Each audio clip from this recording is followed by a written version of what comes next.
माननीय सदस्य जयराम जी। बाकी कोई नहीं है सर? नहीं, अभी समय भी नहीं है जी। ठीक है,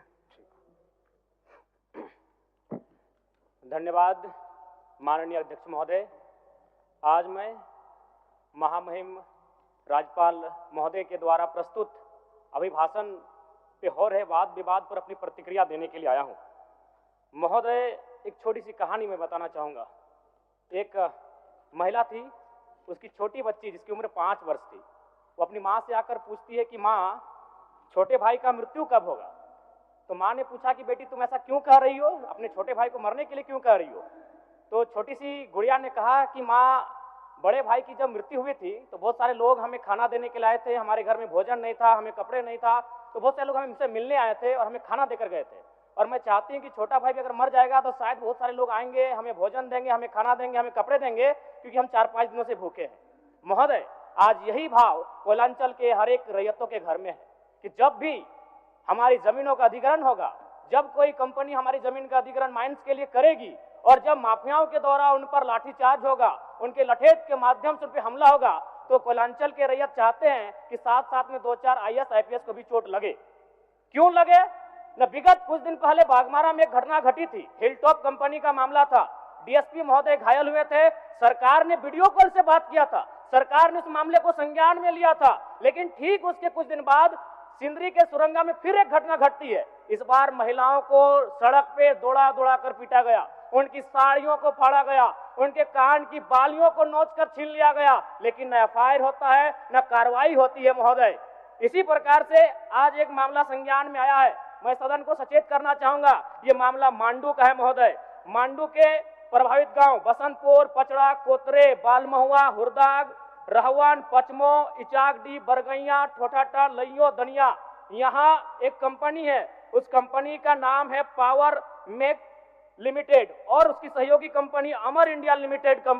इनके माध्यम से खनन का कार्य होना है। अध्यक्ष महोदय, विगत 2-3 दिनों से लगभग 500 की संख्या में महिलाएं धरने पर बैठी हैं। ये मामला मैं सरकार को आपके माध्यम से संज्ञान में देना चाहता हूं। अगर सरकार संवेदनशील है, क्योंकि लॉ एंड ऑर्डर की बात करती है, ये सामाजिक न्याय की बात करती है, विधि कानून की बात करती है, तो भारतीय संविधान आर्टिकल 14 कानून के समझ सबको बराबरी की बात करता है। एक DSP घायल हुए, आपने लॉ एंड ऑर्डर को हाथ में लिया, DIG IG ने मार्च किया, DSP ने संज्ञान में लिया, DC घटनास्थल पर गई, लेकिन जब ग्रामीणों को पीटा जाता है, जब ग्रामीणों की जमीनों को जबरन लिया जाता है, कानून अपनी प्रतिक्रिया क्यों नहीं देता? अध्यक्ष महोदय, इसलिए मैं एक गंभीर मामला आपके संज्ञान में देना चाहता हूं। महोदय, भारतीय संविधान आर्टिकल 301 कहता है, क्योंकि इससे पहले जो जमीन का मामला था वो हमारा मौलिक अधिकार था, लेकिन संशोधन करते हुए 300A में डाला गया है। वर्तमान वो हमारा मौलिक अधिकार न होकर संवैधानिक अधिकार है। अध्यक्ष महोदय, और वो क्लाउज कहता है कि जिसके पास भूमि नहीं है सरकार उसे भूमि आवंटित करेगी, लेकिन यहाँ दुर्भाग्य इस राज्य का कि जिनकी भूमि है, सदियों से, हजारों वर्षों से वो भूमि पर वो जोत तोड़ करते हैं, और आज लगता है कि ब्रिटानिया हुकूमत बरकरार है, ईस्ट इंडिया कंपनी का शासन इस राज्य में बरकरार है। आज इसी प्रशासन के जोर पर आज उनकी जमीनों का जबरन अधिग्रहण किया जाता है। मांडू का मामला को संज्ञान में लीजिए, सुरंगा का मामला संज्ञान में लीजिए, भौरा का मामला संज्ञान में लीजिए। अध्यक्ष महोदय, क्योंकि रोज रोज आपके DSP घायल होने का इंतजार मत कीजिए। विधि के समक्ष अगर सब बराबर हैं तो रैयतों को भी जान जाती है, रैयतों को भी चोट लगता है। इस मामले को संज्ञान में लेंगे। महोदय, मैं आगे कहना चाहूंगा, अभी वरिष्ठ नेता ने कहा लॉ एंड ऑर्डर, मैं मानता हूं कि लॉ एंड ऑर्डर आपका है, लेकिन कहां है अध्यक्ष महोदय? गांवों में, खेतों में, खलिहानों में, बालू और कोयला के खदानों में, माफियाओं की जेब में आपका लॉ एंड ऑर्डर है। महोदय, मैं पढ़ के बताना चाहूंगा, OB डंपिंग को लेकर भिड़ंत, फायरिंग, बमबाजी, रेती जमीन पर OB डंप किए जाने को लेकर पहले भी हो चुका है संघर्ष, चले थे गोली बम, मामला जीनागोड़ा का।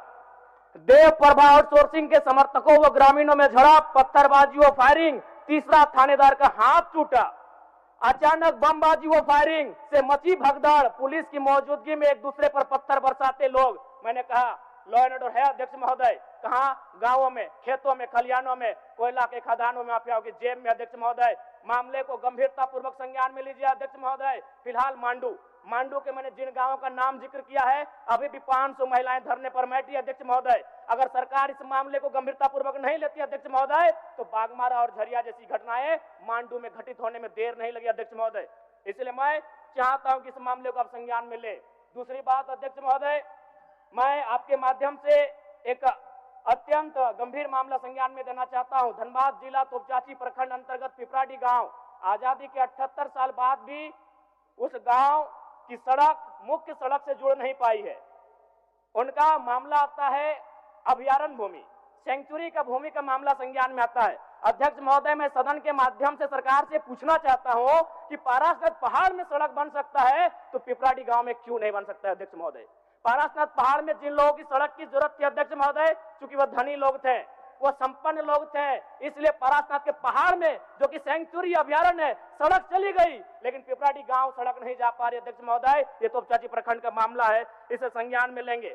दूसरी बात अध्यक्ष महोदय, जो विषय मैंने कहा 300A में स्पष्ट है कि राज्य अपनी विधायकी शक्ति का उपयोग करके संपत्ति के अधिकारों को सीमित, कम या बदल कर सकता है। इसलिए आपसे आग्रह होगा, जो भी मामले भूमि संबंधित खासकर खनन क्षेत्रों से आते हैं, उसके लिए आप एक पोर्टल बनाए अध्यक्ष महोदय, एक शिकायत पत्रिका बनाए अध्यक्ष महोदय, क्योंकि मामला बहुत ही हिंसक रूप धारण कर लेता है। मैं उस क्षेत्र से आता हूं, मैं कोयलांचल के क्षेत्र से आता हूं अध्यक्ष महोदय, मैं रोज बमबारी, गोली, तमाम घटनाओं को देखता हूं, सुनता हूं अध्यक्ष महोदय, और आम व्यक्ति की कहीं सुनी नहीं जाती है। इसलिए आपके माध्यम से सरकार से मेरा आग्रह होगा, ऐसे विषयों पर सरकार गंभीर रहे। अगर गंभीर नहीं रहती है तो अप्रिय और अनहोनी घटना होने में देर नहीं लगी। अध्यक्ष महोदय, धन्यवाद। अध्यक्ष महोदय, बहुत बहुत धन्यवाद।